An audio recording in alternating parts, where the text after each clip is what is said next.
influenciadora Gabriela Pugliese, ela apagou a conta dela do Instagram, uma conta que tinha milhões e milhões de seguidores. Ela acabou perdendo 200 mil deles. Tem muita marca que também acabou decidindo cancelar os contratos que tinha com ela. Tudo isso depois de alguns stories que ela postou de uma reunião que ela fez na casa dela no último sábado. Lembrando que a Pugliese, ela teve coronavírus, né? Exatamente, ela teve coronavírus, ela se recuperou e chegou a falar bastante sobre isso no Instagram, né? Para quem não conhece, ela é uma influenciadora muito grande, muito antiga, de vida saudável. Ela sempre fala de alimentação, de exercício físico, mas nesse fim de semana ela foi, entre aspas, cancelada, né? Que é um termo que se usa muito na internet, né? Cancelamento que a gente vai discutir agora, acho que não cabe nem a mim nem a Mari falar sobre isso, a gente quer saber a opinião dos nossos comentaristas que já estão aqui com a gente. Oi, gente. Lina Arlock, a gente quer saber, e aí? Cancelaram a Pugliese? Cancelaram bem? Cancelaram mal? Eu acho muito ruim cancelar alguém. Eu acho o termo, inclusive, muito ruim, né? Cancelar, muito forte. Mas toda essa reação, ela foi justificada? Qual a opinião de vocês sobre isso? Quem começa? Bom, gente, vamos lá, vamos começar. Deixa eu começar hoje, né? Tá bom, vai lá. Olha, a Gabriela Pugliese, ela tem liberdade para fazer o que ela quiser. Acho que a gente concorda com isso. Tem uma recomendação para as pessoas ficarem em casa, mas não é proibido.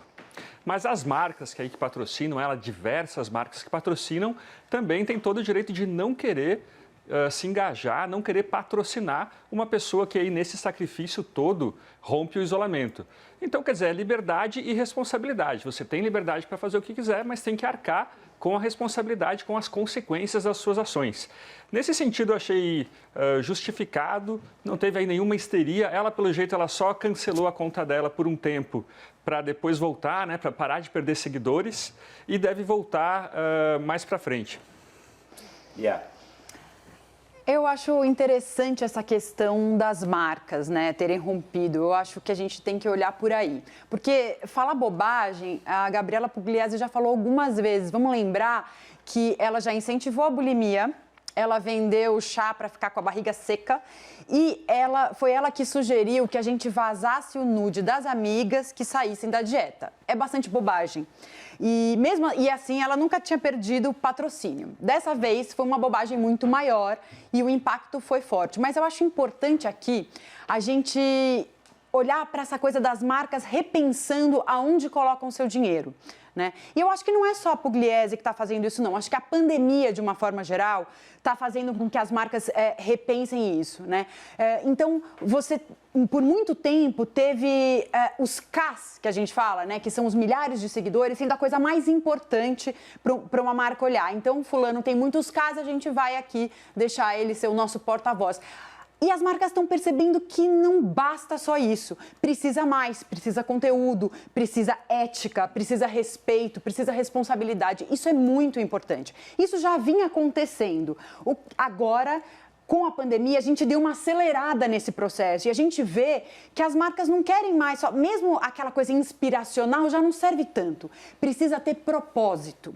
E isso é muito legal. Assim, eu espero, de fato, que a gente veja mais marcas revendo o seu posicionamento, revendo aonde colocam o seu dinheiro, para incentivar pessoas que têm o que dizer, né? E até, talvez não tenham tantos seguidores, mas podem vir a ter com o apoio dessas marcas, por exemplo. Eu acho um movimento muito interessante que pode levar a gente para um caminho legal. A gente vê um caminho, talvez, de as marcas procurando mais relevância, mais, de fato, relevância mesmo do que o próprio número, né? Ela chegou a apagar os stories também, gravou aquele vídeo pedindo desculpas, dizendo que tinha meia dúzia de amigos comendo, bebendo. Assumiu que ela falou besteira, que foi imatura e irresponsável. Eu queria falar, esse é o vídeo, aí a gente está rodando. Esse pedido de desculpa na internet resolve alguma coisa? Bom, o que acontece, aí fazendo um gancho também com o que a Lia disse, acho que tem um problema hoje em dia, que essa influência, essa preocupação das marcas, dos patrocinadores com o que as pessoas vão falar, gera um comportamento estranho dos influenciadores de falar opiniões só inofensivas, né? Fazer aí manifestos de lealdade a valores do bem, a valores bonzinhos, né? A sustentabilidade, a igualdade de gênero e tal, e eles fogem de qualquer polêmica. Quando acontece uma polêmica, quando o influenciador ele comete o erro de mostrar quem ele é, que ele não é uma pessoa 100% do bem, ele corre e pedir desculpas, né? Isso não é só o caso da Gabriela Pugliese, mas de todas as celebridades que, na menor polêmica, na menor opinião inofensiva, correm pedir desculpas. Eu até acho que seria interessante ela sacrificar o seu dinheiro, os seus patrocinadores e bancar o que ela fez. E falar, olha, depois de um mês de quarentena, eu estava com vontade de ver minhas amigas. Olha, eu falei, dane-se a vida, porque sim, eu prefiro correr um pouco de risco e ver meus amigos. Acho que está na hora disso. Só que é claro que isso é uma decisão difícil e a pessoa não vai fazer isso porque tem muitos contratos, tem um risco de perder muitos negócios com isso. A gente tem um restinho de tempo aqui, só para a gente também falar um pouco, entrar na questão da influência ali. Influência na internet, o peso de ser um influenciador hoje em dia é muito grande, né?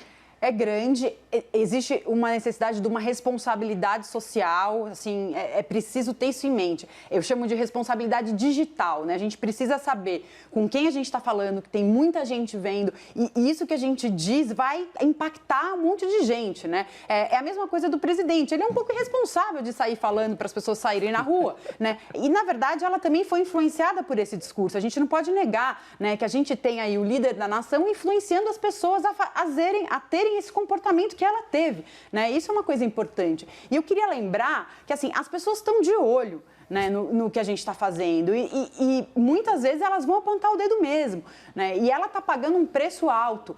Saiu uma pesquisa muito legal do Google que falou que 90% dos consumidores acham que as marcas devem continuar anunciando, mas esperam que elas sejam úteis. E olha que curioso, né? Então, não para promover o seu produto de forma vazia, mas com algum propósito. Mas a marca vende, né, sapato, chocolate, carro. E como é que elas vão fazer isso? Talvez seja olhando qual influenciador elas vão colocar o seu dinheiro, né? Que cara é esse? Que cara é essa? Que cara é esse que elas vão investir para estar lá falando com um monte de gente? O que essas pessoas vão dizer? Acho que isso é muito importante. E essas pessoas vão influenciar, sim, eles são influenciadores. Por isso que a gente tem que olhar bem quem a gente escolhe. Deixa eu fazer um último comentário. Rapidinho, Narlock, senão a gente vai levar bronca a Fábio. Só para fechar, eu preciso dizer uma coisa que eu queria dizer antes, que é o seguinte, eu não entendo por que 4 milhões de pessoas seguiam a Gabriela Pugliese. Eu fui, antes dela cancelar o Twitter, eu fui dar uma olhada, era uma tremenda chatice, só tinha fotos dela fingindo, tentando nos convencer que era uma pessoa feliz e saudável. Enfim, eu não entendo como 4 milhões de pessoas podiam segui-la no Instagram. Você não é feliz e saudável, não? Não, até sou, mas eu tento esconder isso das pessoas em vez de ficar mostrando.